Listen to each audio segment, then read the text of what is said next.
Welcome, everybody, to the Raad Life, the only talk radio show that takes you along with host and age explorer Raad on his continuing journey of discovery into life's challenges, opportunities, options, and all the latest and greatest things that come with getting older. The Raad Life is brought to you this week by Your Home for a Lifetime, a company dedicated to empowering you to stay safely, independently, and comfortably in your own home. And now here is your host, Raad. Your host, Raad, that can't sit on the chair. I'm trying to get comfortable here. Come on. Well, you got so many people packed in here today. Yeah, we got a full house today. I actually walked in and we haven't had a full house in a while. You know, nobody likes you us. You push the parameters of the studio farther than anybody else tries here, I'll tell you. Well, you know, it's like it just occurred to me. We need to find a clown school. A clown school? Yeah, we need to get a clown school to come in as guests. I see. And see how many people we can fit into the studio. I see. Like bring a little car. Like a little clown car. No, they can leave the car outside. But let's see. Let's pretend the studio is the clown car, and let's see how many people we can put in here. Okay, you think you got enough microphones for everybody? Sure. What the heck? No, but I mean, why not, right? Somebody who basically I'll give you 100 reasons why not. No. Somebody's been in corporate America for 40 years. You know, they used to be packed into a cubicle. You see, you're running with this now. I'm running with it. You're basically pursuing a corporate career. I want to see how you're going to tie food on your table. You know, I want to see how you're going to tie all this together, as you always do somehow, this conversation with your guests. How are you going to connect the two? The clowns with this? Send in the clowns. I don't know. You know what? It's a performance art, right? Boom, boom. There you go. Right. But the thing is that, you know, you've been pursuing a career path. I mean, it could happen, right? You pursue a career path in corporate America for 40 years, and then you go, you know what? I had no fun doing that. I think I'm going to go to clown school. He's really trying hard. Really trying. And I'm going to stand in front of all these kids. All these kids. No, No, I'm just cultivating the idea. We're inviting a bunch of clowns to the studio at some point. Okay, but moving back to today. No segue. That's it. Just moving back to today. I'm not done yet. we do have a full house, right? And because you missed the obvious. Because if you were a clown, then there's a ringmaster, and the ringmaster is the one who runs. You're not the ringmaster. And today you don't have the ringmasters. You have the Toastmasters. Oh, good one, Paul. Everybody's trying to get in on the act. I figured that one out. Everybody's trying to get in on the act. Okay, well, so yes, we do. We have a bunch of Toastmasters in the house. And specifically from your neck of the woods, which I'm surprised that you didn't know about. I should have had group. some pop the champagne, something, something. But they're from Mission Viejo, right? Mission Viejo, down South Orange County. Raw. We're going to have to get very close to the microphone. Yeah, get close to the microphone. She's very far away from that microphone. Okay. Here we go. All right. See, he's very nice, and then he starts speaking very dictatorial. I know the Toastmasters. They tell you what to do. All right. Okay. Okay. So you're done telling them, right? Yes. They can tell us now. Okay. Go for it. Right. So, what is the chapter's name? First of all, introduce yourselves, ladies and gent that are in the studio with us. And if we'll start here and go around the clock. And if anybody's listening to us, you can also be watching us on YouTube today. Yes, sir. Yes, the camera's back up and running. Last week it was a fiasco and there was no camera. So the camera's up and running. You can see us on OC Talk Radio's YouTube station. Are we on Facebook too? Yes. We are on the OC Talk Radio Facebook page as well. And if you got any questions or you want to talk to any of our guests today, the number they can call Paul is 949-330-7761. 949-330-7761. Operators standing by. Okay, so please introduce yourselves. Start with Susie. Good morning. I'm Susie Stoyanovsky, and I am the founding president of OC Toasters in Mission Viejo. OC Toasters? OC Toasters. Short for Orange County. OC Toasters in Mission Viejo, which is a part of Toastmasters? Yes, it's a Toastmasters International chapter. Okay. Correct. How long has that chapter been around? 8 years this month. And you're a founding member? Yes. Wow. Okay, very cool. And had you had any involvement with Toastmasters before, or was that? That's a great question. Actually, I had always wanted to join a Toastmasters club after I started my business with Mary Kay 24 years ago, and I visited a couple of evening clubs.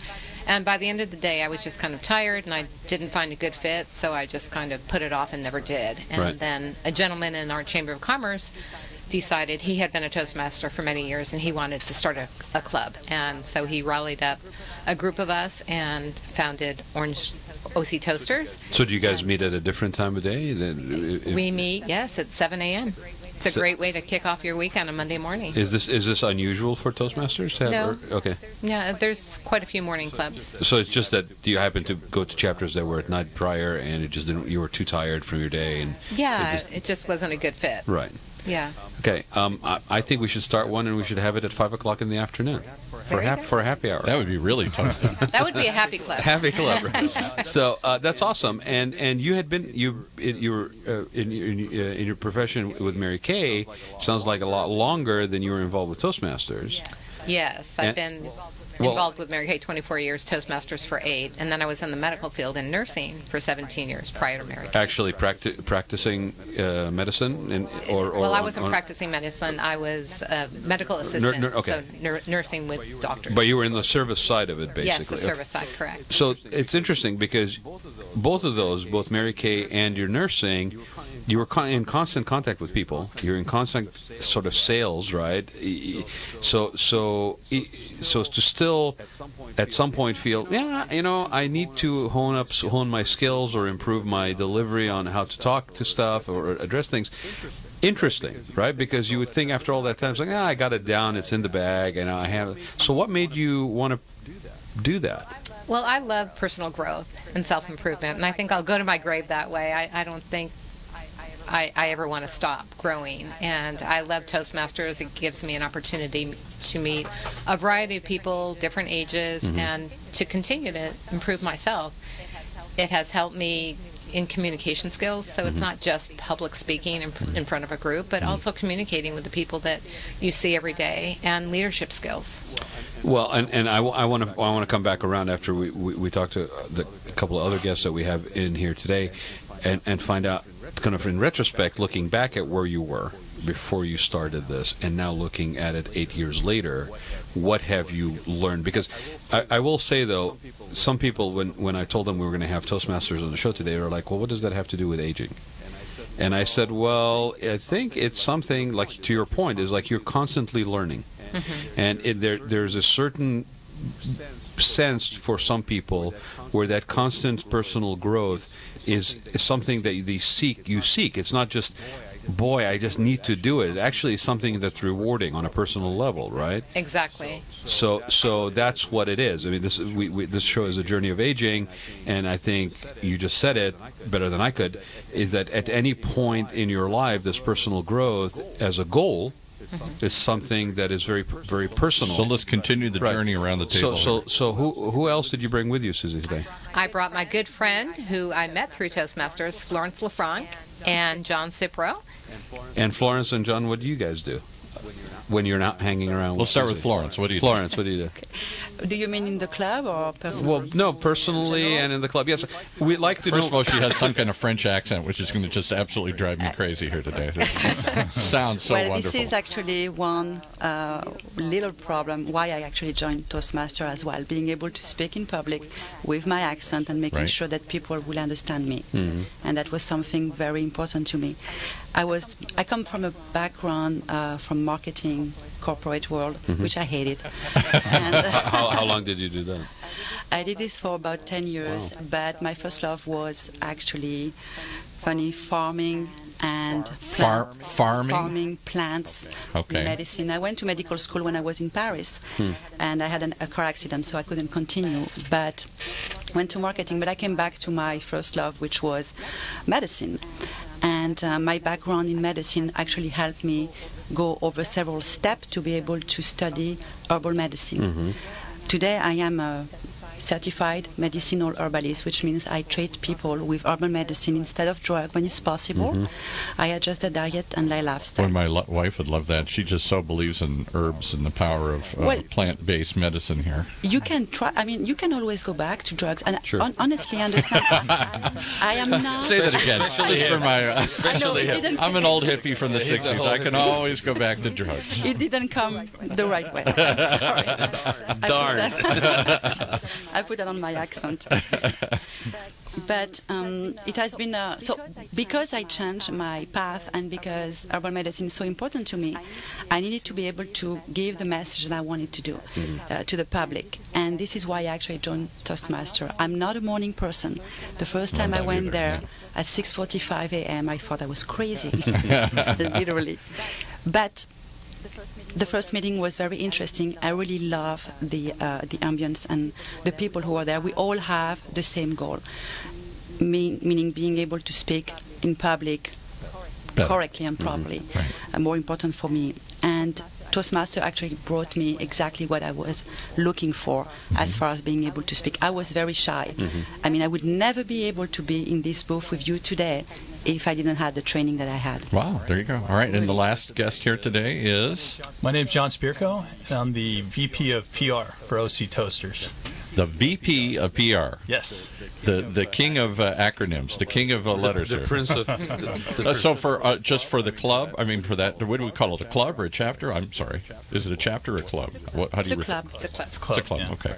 All right, and you do PR for them. Yes. And is that a full-time thing, or do you do other things? I do other things. What else do you do?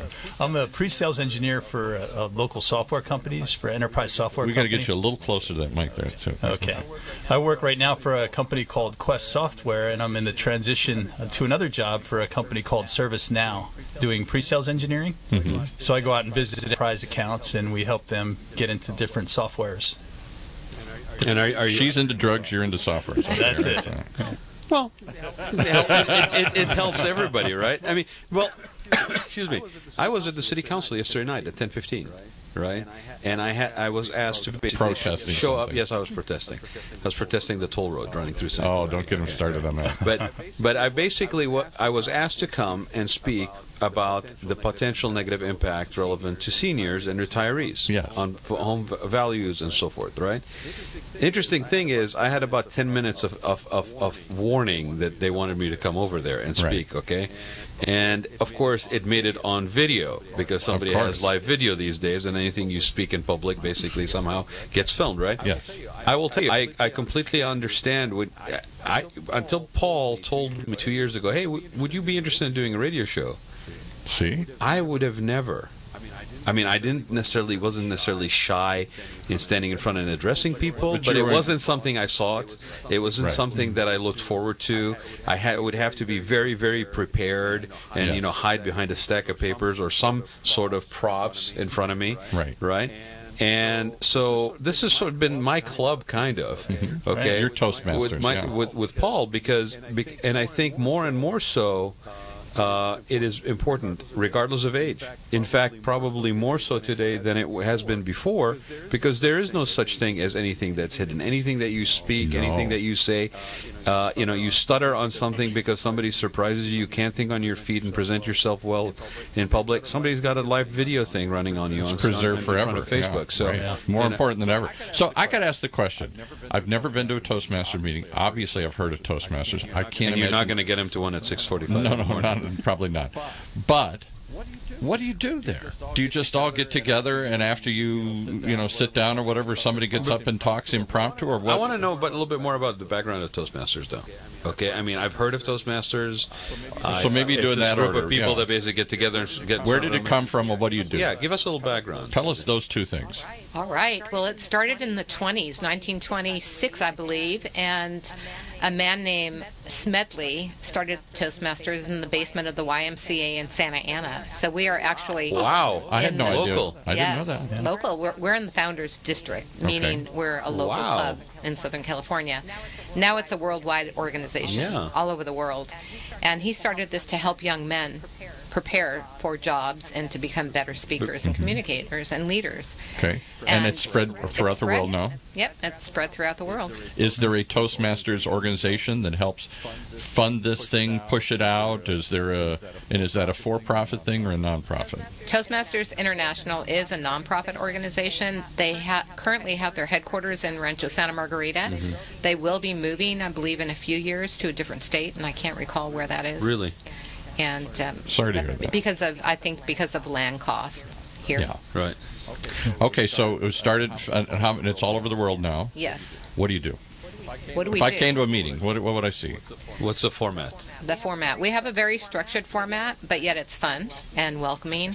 We It's have structured, but it's fun. Well, you can have structure and Boy, fun, I heard right? that every year I was in school. Yeah, it's structured, but it's fun. I have a ruler and Yeah, exactly. Yeah, now it's like my nuns, years in the nuns with the Oh nuns. boy, go back to Catholic school. All right, so what do I do? I walk into. Walk me through. What am I going to see when I walk into this meeting? Kind of scared, not sure what I'm going to see. What do I see? What happens? First time. you're going to see a group of people greeting you with smiling faces and handshakes and welcoming you. Okay. And then they're I like going that. to explain a little bit of what to expect throughout the meeting. We have an agenda for everyone so everyone can follow along. Okay. We typically have 2 to 3 prepared speeches, and then we have impromptu speeches where a table topic master will invite the audience to answer an impromptu question using a specific word of the day in their answer, and they can speak for 1 to 2 minutes.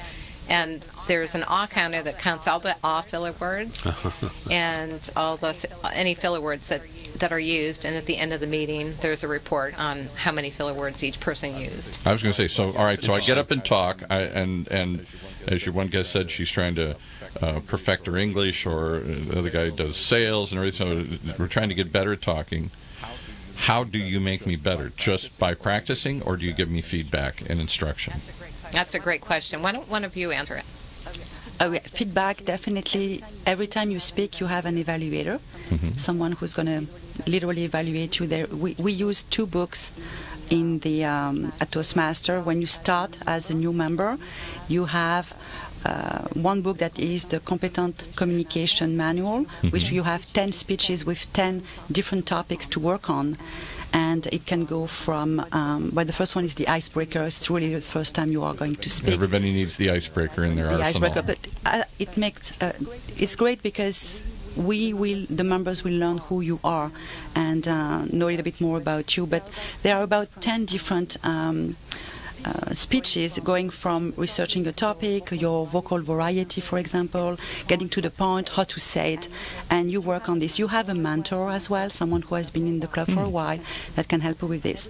And every time you give a speech, you will be evaluated, and we also vote as well on who has been the best speaker, depending on if you actually fulfill all the requirements of the speech that you are working on.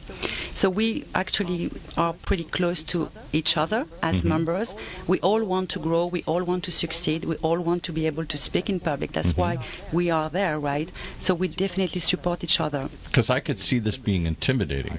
I'm going to get up and give a speech, and I'm going to flop. It is. And then you're going to tell me how badly I flopped, and I'm going to want to go home and cry. Especially and nobody's ever going to want to do this especially again. in a room full of people that have been doing this Yeah. in a very focused manner. Yeah, right. But that's the difference. This is where actually you are kind of wrong, because this is how I felt the first time, and it's not how it works, because everybody supports each other. The good thing when you start having experience as a speaker is that you can see what is wrong with another person. You can give your feedback. We are not, and we never ever said to anyone, that was bad, that was crap. Get out of here. Absolutely You not. suck. That's not what we do. We are all there to learn, and we help each other with that. All right. So It's you're called the sandwich approach of evaluating. Yes. We say what they did well and where improvement could be made. So, all right, we'll go over to the back of the room here. So what did you get out of being there, and how long you been doing this? I've been there for a year now, and I started last July. And my reason to go there originally was just to get better at this sales position I was doing. So I was doing more of the technical role, and how do I become more of a business person, better at communicating in general.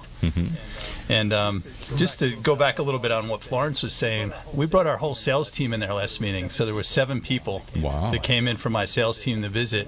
And one of the things they all left with was it was so comfortable to get up and speak. We had about half of them speak.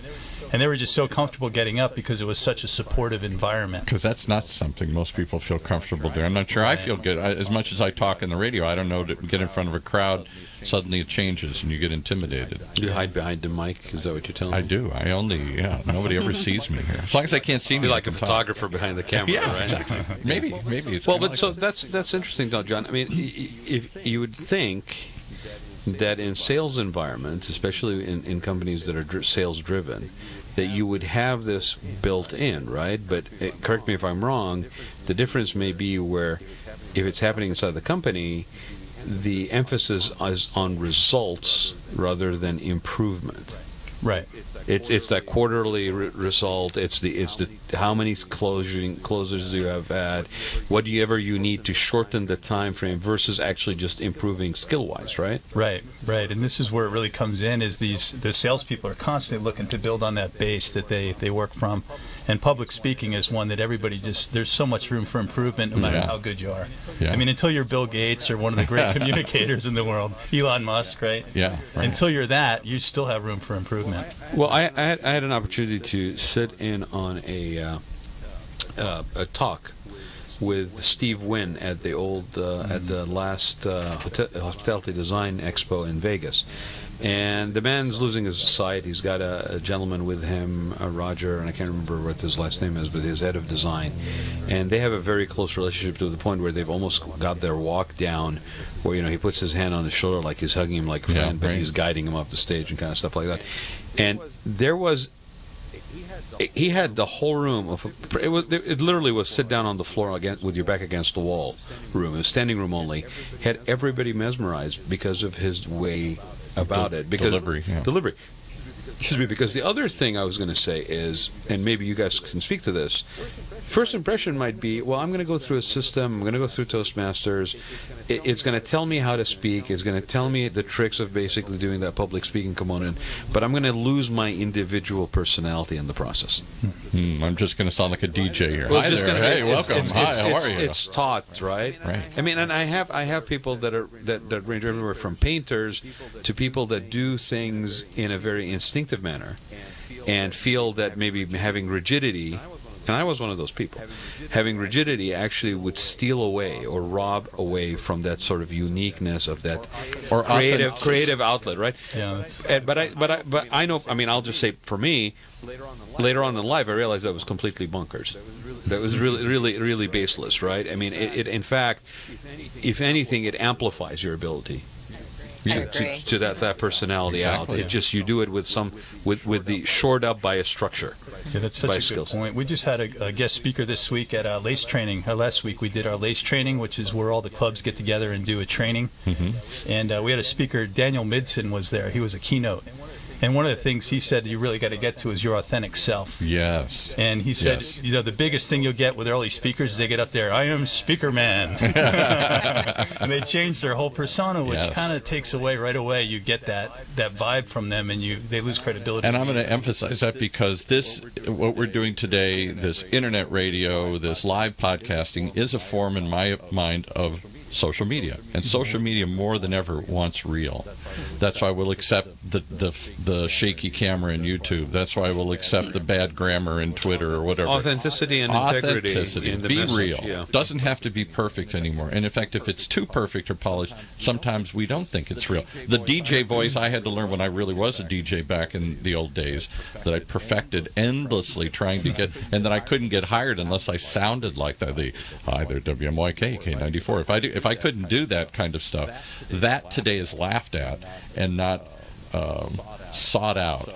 So we're not looking for the perfect speaker. Like in the 20s, there was a kind of sound, the William Jennings Bryan, elocution, where you pronounce everything perfectly.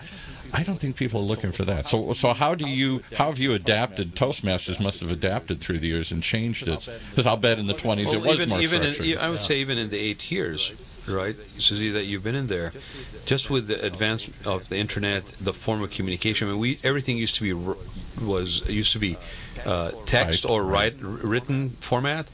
And more and more and more, now it's video content, it's audio, it's absorb it very quickly. I don't want to sit down and read it. Right? So in an environment where everybody is loosey-goosey, like Paul is saying, right? I would think that's actually even more needed, what you guys are doing, right? And they are changing the program from the competent leadership path and the competent communication path to a whole new thing that they're developing, which will be probably rolled out within a year, and it's called Pathways. And it hits on exactly what you're talking about, where people have changed so much and everything is changing, that there's going to be several paths that people can take, not just communication. No and one leadership. set path of. Exactly. So you don't have to go through this book to do this book and so forth. I don't know that much about it yet because it hasn't been rolled out, but it sounds very interesting and intriguing, and I think it will even attract more people. Well, and it sounds responsive to the times, right? Yes. What, just on average, how many members do you guys have in your club? Currently, we are at 9 members. Okay. If I may, age range? I'm not quite sure how young our youngest one is, but I'm guessing he's probably in his early 20s. Okay. And our oldest one just turned 75. Wow. So that's still quite a range. Yeah, quite a range. So does that I would think, because we've talked about this before, having sort of people that mentor each other across those generational kind of divide, that there's sort of an added benefit, right? That's the cross-generational stuff that happen. Have you guys experienced any of that in your club? Definitely. I think the more mature people can definitely mentor the younger ones, and I think that the mature people can learn from the younger ones how to She's using the word mature for old, like me. Old people can help young people. I would think, at 61, this is how I have to deal with you. Old. If we're still doing this show 10 years from now, I really will be super old. How? Oh, I'm knocking stuff over. You're knocking stuff over. I'm there getting you excited go. here. Yeah, Paul's falling down. What? I would think there'd be a very big disconnect between the way the 20-year-old talks, having watched TV and internet and everything else, versus the 75-year-old who probably was taught more classic elocution, pronunciation, English, grammar, speaking, all the stuff that was drilled into me when I was in Catholic like Archie school. Bunker? No, I'm just saying that there's more of a street talk that people talk today. They don't, just like they write, they don't have this formal way of presenting themselves anymore. I don't know if that's good or bad, but it's different. That's correct, and we do help the younger people talk a little better. Definitely. We've seen the biggest improvements there. That's really it's like, it could be like, well, maybe like, no way. Filler words. Yeah. They use a lot of filler words, and so we help them eliminate those.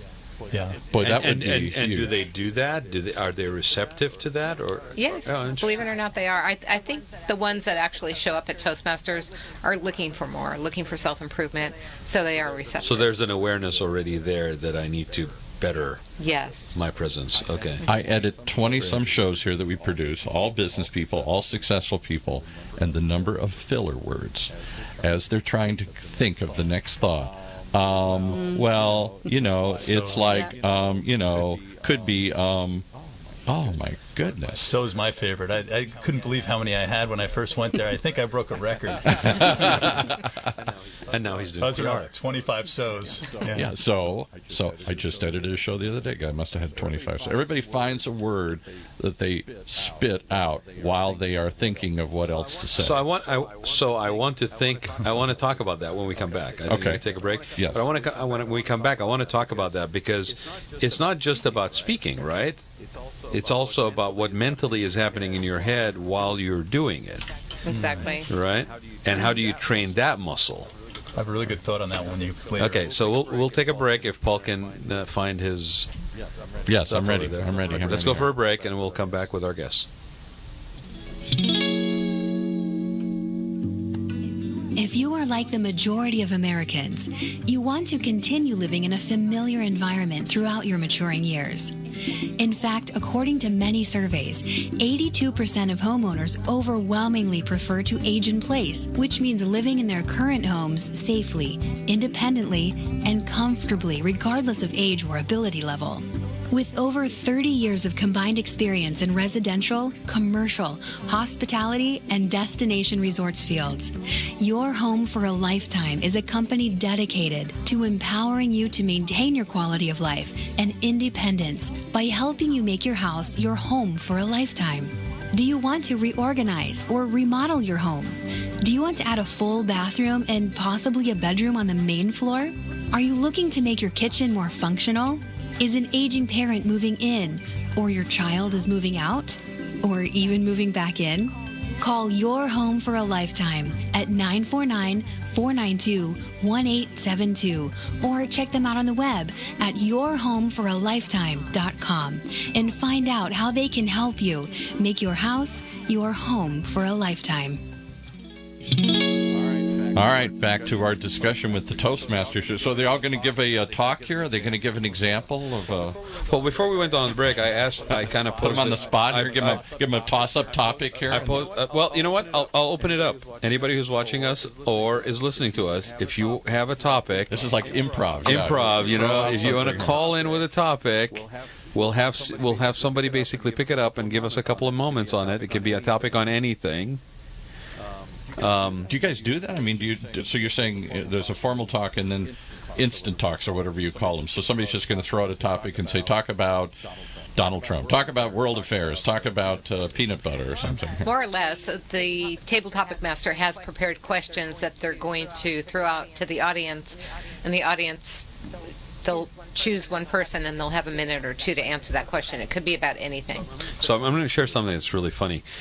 A couple of years ago, we were talking about where we're from, right? And I said I was from San Clemente. A couple of years ago, I kind of got a little tired of, we had a few very divisive elections in town.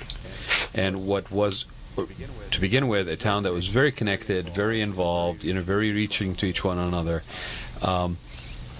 was starting to erode.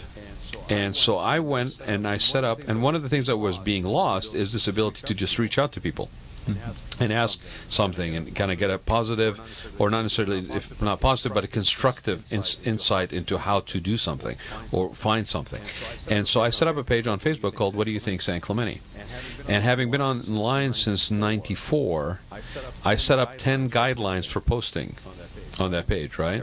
Everything from, don't troll people, don't flame people, all this stuff. But one of the things that we put on there, and I got so much ribbing for it for so long, nobody does it anymore, about the fact that every topic, that every thread that had to be posted on there had to have some form of a question. That it, and I got everything from, so it's like Jeopardy, you're like Alex Trebek, I got everything, right? But what I think it does, and I think this is what I'm hearing, is that when you have a prepared question like that, or you form it in the form of or pose it in the form of a question, it encourages dialogue and exchange. Correct. Right?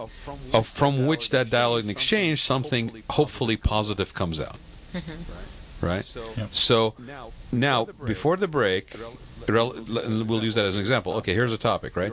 You're on the spot. You haven't really prepared to answer it. So I would think that equally important to your speaking and delivery style improvements and self-growth is also your ability to think on the spot, right? To have the mental muscle. Yes. So what do you guys do for that? How is that addressed in Toastmaster? Well, that's the reason for table topics, in order to think on your feet, to be able to stand up and deliver. We do have the opportunity that if you can't answer that question just because it doesn't apply to you or you know nothing about it, you can talk about something entirely different. But it's still thinking on your feet, having to come up with something immediately. And not having that, what we were talking about before the break, right. and hold on, give me a minute kind of thing, right? It's like a president when you answer the question. They don't tell anything about what was just asked, but they'll go for 2 minutes. Don't get them started. I worked with politicians many years ago. I did do PR for Maureen Reagan and some other people along the way through the years. And one of the things that they all do is have the stump speech, the prepared remarks. So whatever you're asked, you quickly pivot to what you know. Right. Can you tell me about the farm bill? Yes, it's a lot like our taxation plan here, blah, blah, blah, blah. Let me tell you about that. Yeah, and they just launch it. So even when they're tired or when they're sleepy or they're caught off guard, they don't sound stupid. They've always got. Okay, but I'm gonna. But again, we talked about it a little bit earlier. How much of that is even acceptable anymore? Because have we gotten to a certain level of cynicalness in society that when somebody communicates with us in that manner, when they're just filling in fluff, okay, that basically becomes negatively reflective on them. Most politicians, that was why Donald Trump, I didn't vote for him, but that's what I think he came across as real and honest. People liked that he wasn't prepared. He didn't say perfectly scripted stuff. He just spoke, and bluntly, and people like that about him. Yeah. So do you think speaking styles are changing and evolving? Is it style or substance, or both? Maybe a little bit of both. It's definitely the filler words, going back to them a little bit. Somebody told me that your worst thing about filler words is it takes power from your speech, right? You're unsure of yourself. So I think that confidence still goes a long way, and I think that's been like that for a long time. Speaking like Orson Welles, right? Speaking like that, you could say anything, and you're going to believe it. As long as it's delivered with confidence, I don't really care what you're saying. Unfortunately, there's a lot of truth to that sometimes. And I find when I edit these shows out, this one won't need any editing because there's no filler words yet today. But when I do edit these, I find that the filler words, when you take them out, it focuses the conversation too. The filler words create confusion. Yeah, they take away power. That's the way somebody described it to me. I thought that was a great evaluation of that. Yeah. Well, and some people that basically don't understand that actually dramatically placed pauses and timing in the delivery. It's not just about filling every minute with verbiage, right? My father's smiling somewhere from heaven because that was his whole thing. My father was an executive for Chrysler Corporation. He grew up really poor in the Depression, in the ghetto, and then worked his way up from the factory floor to be an executive with Chrysler Corporation back in the days when you could do that, and became a vice president. And one of the things he was called on to do at dealer meetings or conventions or whatnot was get up and give a speech. He had never learned to speak at all. So he would go watch other speakers. I don't know if you ever joined Toastmasters, but I know that he put a great deal of effort into it. And when I heard him speak a couple of times, to me it sounded kind of fake. It had the kind of, how are you? And then it had that very sound. But that's what he emulated. That's Fake what he it till you make it, huh? Yeah, right.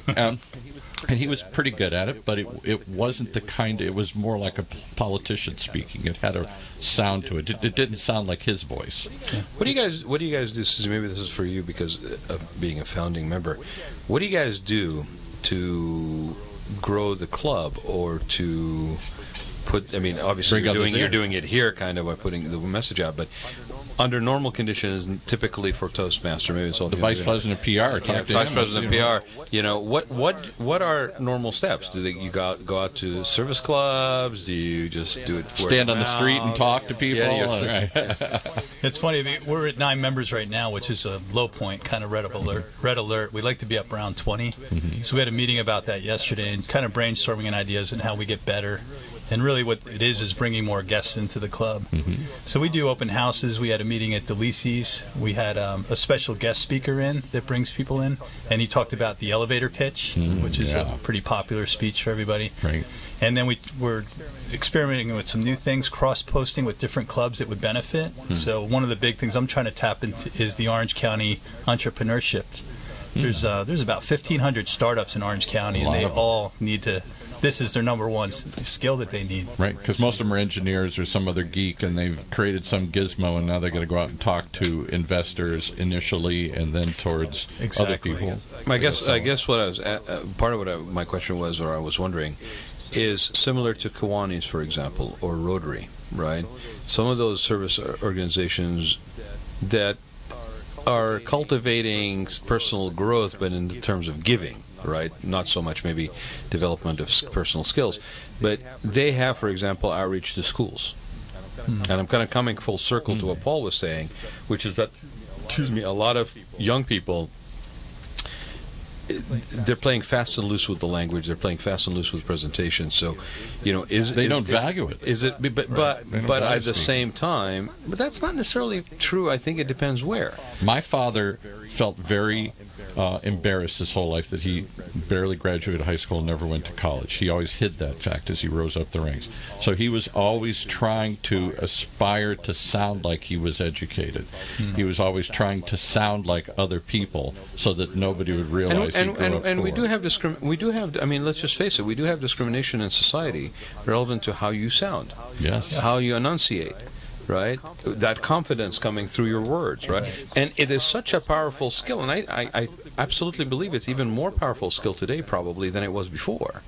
But we grew up in a world with the lack of classical education for a lot of people. Where we watch rappers and we watch other people, and they almost want to talk down that kind of, yo, hey, if you sound too educated, people don't aspire to sound like that anymore. Even educated people want to sound dumb. Donald Trump is well educated, but he doesn't come across that way. He comes across like a regular Joe. And I think that was the power of the way he talks. Well, God knows he didn't grow up a regular Joe, and he wasn't educated a regular Joe. I guess what I'm saying is maybe, just a thought, maybe it's worth approaching kids in schools. Because I have my nephew just graduated middle school. It's not salutatorian. Thank you. Salutatorian for middle school. Okay. He stood up and he did he gave a speech. Yeah. Okay. It was hilarious. It was like friggin' stand-up comedy. I mean, honest to God, the kid was and he didn't share it with anybody other than one teacher. Mm-hmm. And I think where it came from, his desire. Now, the only thing he did wrong is he didn't engage the audience. Right. He did the pauses and everything, but he was buried in his paper. Right. Right. I think where that spark came in was from a creative writing class. Mm-hmm. Mm-hmm. But even see writing, that's one of my arguments. I don't think kids today value good writing or good speaking skills. Communication in general. They don't have anybody to emulate. You watch the people who are successful, and they seem like they can barely talk or write. Here's a smart kid that basically had the ability to actually do a creative writing class. Right. Okay? And it triggered something. And it helped him to write. And here's his writing then basically taking on his personality, reflective through his writing in a speaking, right? Mm-hmm. He could benefit from fine-tuning the speaking, but he's already halfway there in terms of composition and content, mm-hmm. right? And he's fast. He's on his feet, his delivery, he's looking for that comic connection, all this stuff, timing. I think that may be an interesting place to go because, if anything, one could lead to the other. Now, it could be through an English class of a high school, for example, or it could be where it's a. Do they have public speaking anymore in schools? No, but that's my point. Is I think it's not so much that there's no interest. I think there are some people that would groove, call them a little nerdy maybe, that will groove on developing that as a skill set in even the high school or middle school. I had a public speaking class in middle school, way back. Yeah, we had to stand up, give speeches and stuff, and learn to talk in public. I'll tell you the group that could benefit from it. We're doing your hosts. All my hosts. We have 20 hosts here. They're all business people. There you go. That's how you're going to grow your membership. They all come in here and they want to communicate verbally. That might be one of the pathways Susie was talking about. Maybe there is a radio show announcer. We know there's comedians that have come out of Toastmasters. There you go. Well, seriously, you should talk to Charlie Wright, who does a show here, a very good show on strategic investments, very in the weeds topic. He talks about alternative hedge funds and mutual funds and very deep into this topic. It's not something for everybody. Really high-level investment kind of stuff. He talks about strategies. And I said from the beginning he was a natural at doing this medium. He said, I didn't become that way. He said, I was with Toastmasters for years. I don't know what chapter he went to or what club he belonged to. But he found his voice through Toastmasters. And I found myself, can I be honest with you, a little bit going, Toastmasters. Oh, isn't it just kind of like some old-fashioned thing that nobody does? But that's exactly. I don't know. That's Toastmasters exactly seems hip and relevant today. Is that just me, or is that I don't know. My 18-year-old son just graduated, and he's coming next meeting. There you go. So okay. He's interested in it, and he knows. He just did his Eagle presentation. He was up there in front of 125 people, and I said, you should come and get rid of some of those filler words that you had out there. And he's definitely into it and wants it. Likes the stage. If it's not speaking but throwdown, right? All of a sudden you got kids that are interested, right? It's not Bobby Flay, it's Toastmaster, but people are interested. I think probably. I'm putting it out there for you guys, but how many shows do you have here? 20 shows, and obviously we some start and don't succeed. And if they don't succeed, part of it is because they don't feel comfortable doing this. Mm-hmm. And they do listen to themselves and go, yikes, I sound terrible. Mostly because of filler words. Yeah, one of the things, the unexpected things that I got too, and it was funny because I heard Susie coaching somebody on this a couple meetings ago, is you get to aim for the middle. So you have a sample audience from Orange County here, and we get one person on the evaluation saying, hey, you didn't use your hands enough, and the other one saying you used your hands too much. Right. So you get to aim for the middle, and it really gives you good feedback, and you're like, well, certain people are going to hate it, and certain people are going to love it, so you kind of, and then the next speech you can kind of tailor that a little bit and use my hands less and see if I hit more of the middle. When I was a child of the 50s and 60s, and even more so my parents' generation, the World War II generation, or even their grandfather's generation, there was the art of writing.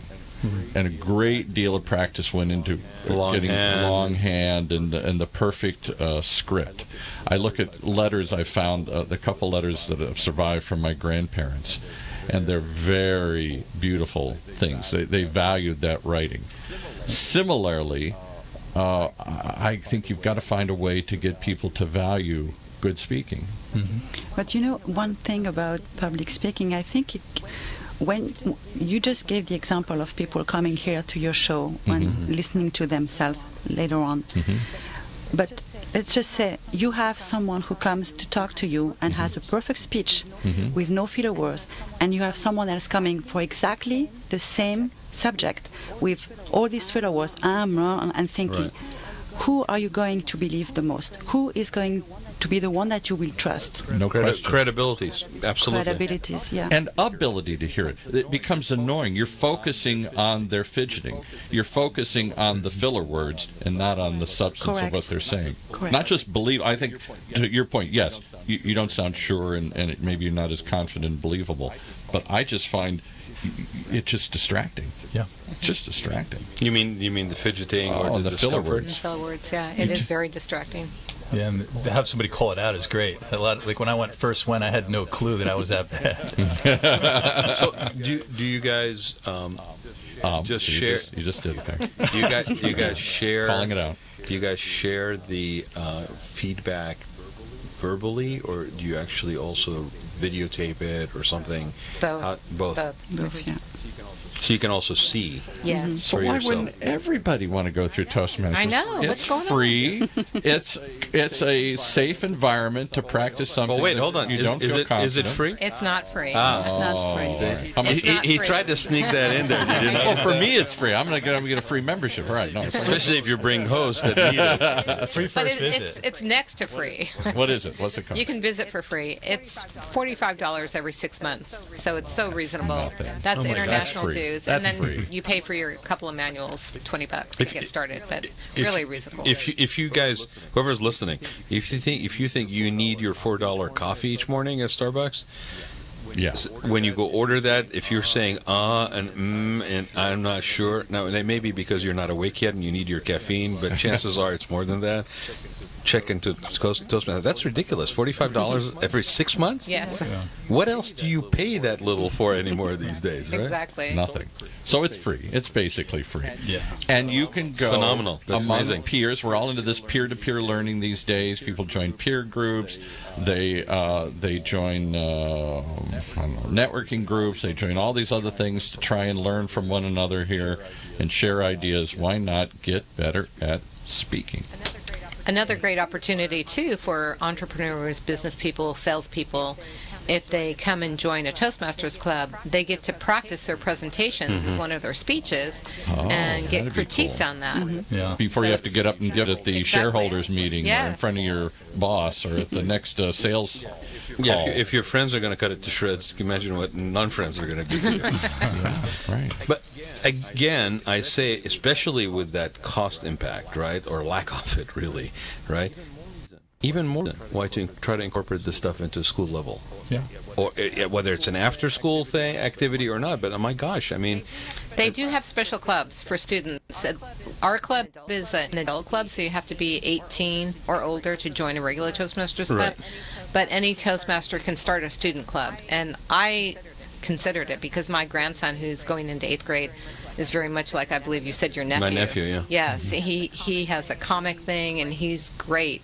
But he talks a little too fast, and if he could slow that down, his delivery is great. I would love to see him in a Toastmasters I mean, just club. if you make an impact in a handful, oh my gosh, I mean, what a difference.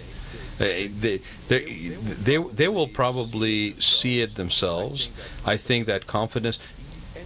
Anybody, whether you're a child or not, whether you're thinking you're cool for not speaking properly or not, I think there is, if you really wanted to admit it, an appreciation and a respect for people that actually enunciate and deliver and communicate clearly. No question about it. You see it whether it's a cartoon character that's got somebody's engaging them, whether it's that reporter at 10 o'clock at night, whether it's a comedian. Comedian's very structured. Right. People think anybody can get up and do it. I worked with comedians through the years when I was an entertainment publicist. Very, very hard skill, and it takes, they say, 3 to 5 years out on the circuit. Yeah, we have a track for that. Do you? Yeah, for comedians. See, that would be power. I was going to say, do you have tracks for other things? You know, track for rappers. Rapping is a Go to very... Toastmasters to learn how to rap properly. Rapping is not an easy skill to get that kind of rhyme and that meter You down. sound so much like you're from Orange County.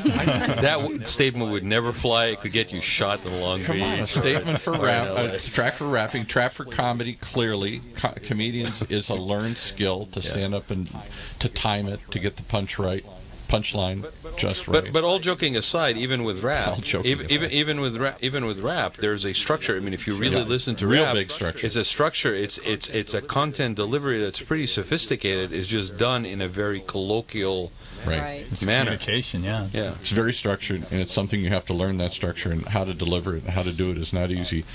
Certainly lawyers and other people have to get up and argue cases. SoCal Rap Masters? SoCal Rap Masters. SoCal Rap Masters, I like it. May have to move it up a little bit further up the county. Okay. And that's how you could trick kids into doing. They may not want to learn how to give a speech, but they may learn how to be a comedian. I'm sorry, I just or be a visualized rapper. Vanilla Ice basically giving a class. Oh, back to the pants. Right? Right, MC Hammer. MC Hammer.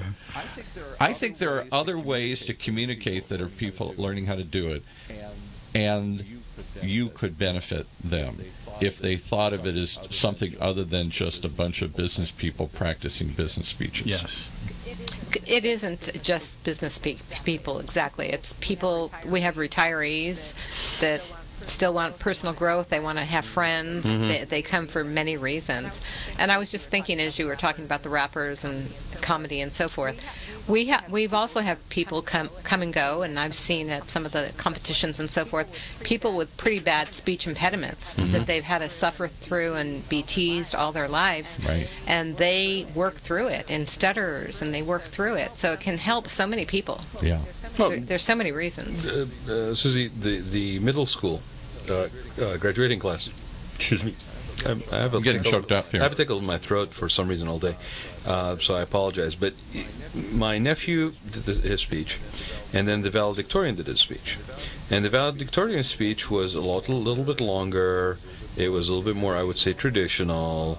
But what was great is that kid actually, exactly to your point, had issues with public speaking and speech impediments, and for him to stand there and be able to deliver that in that capacity said volumes. Right. So everything, benchmarking everything based on that person's ability and their personal growth, volumes. We're gonna run out of time. I want to ask you guys all in the same question. You've been involved in 8 years.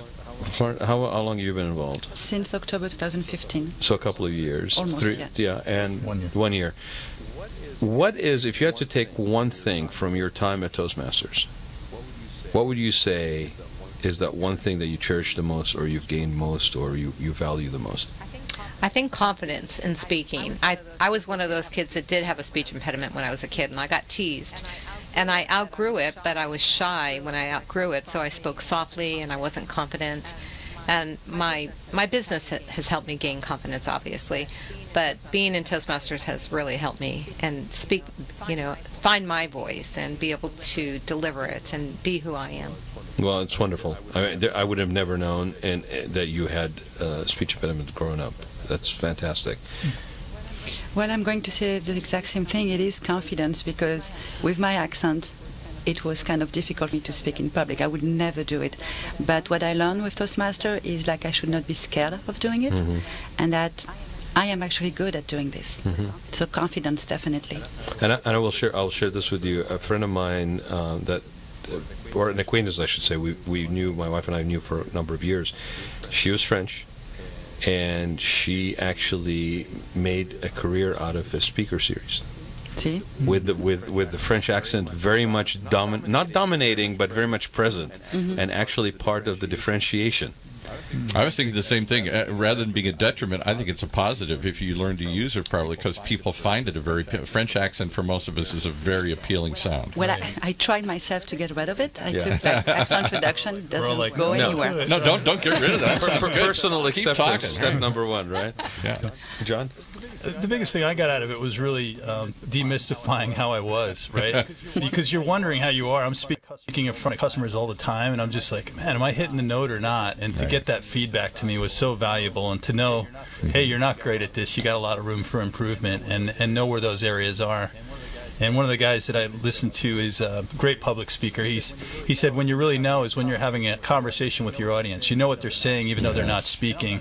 And I'm not there yet, but that's kind of what I'm aspiring to is, you know, I know what they're thinking without having to get it written down in an eval.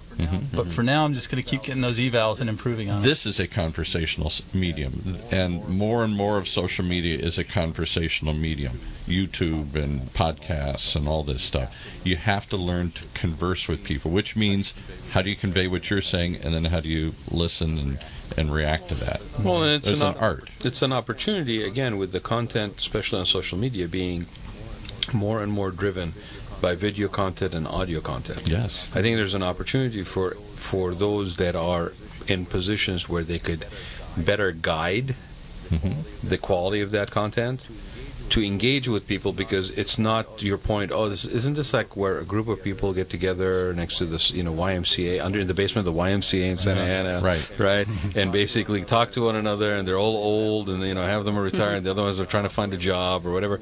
When in fact everybody who's communicating, the frequency of communication has increased, and I think unavoidably, if you have any kind of self-consciousness or awareness, you're going to look at your videos and go, oh my God, I look horrible.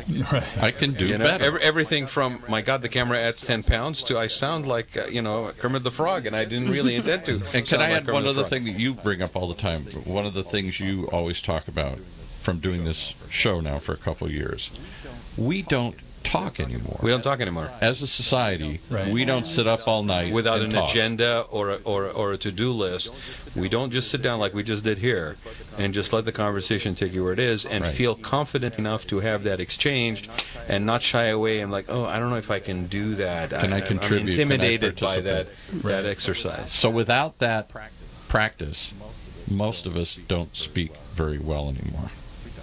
We don't. We just don't practice. I'm so glad you said very well instead of good.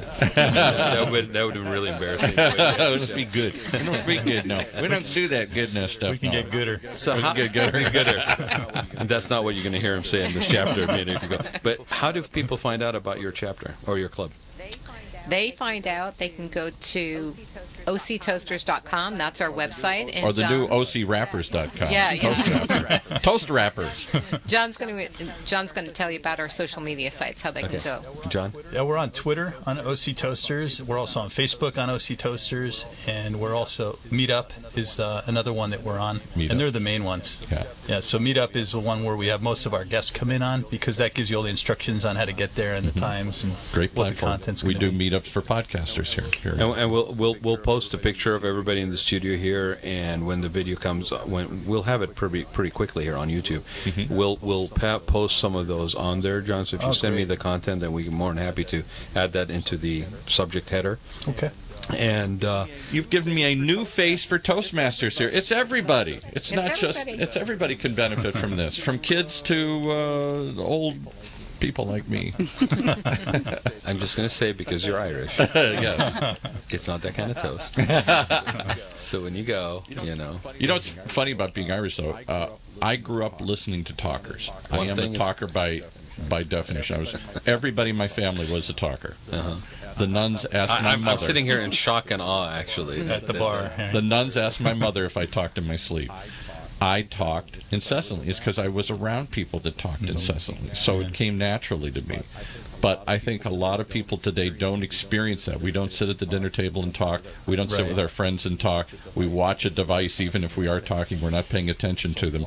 So why do we think we're good at communicating when we never practice? And you enjoy talking, right? Love it. Okay, right.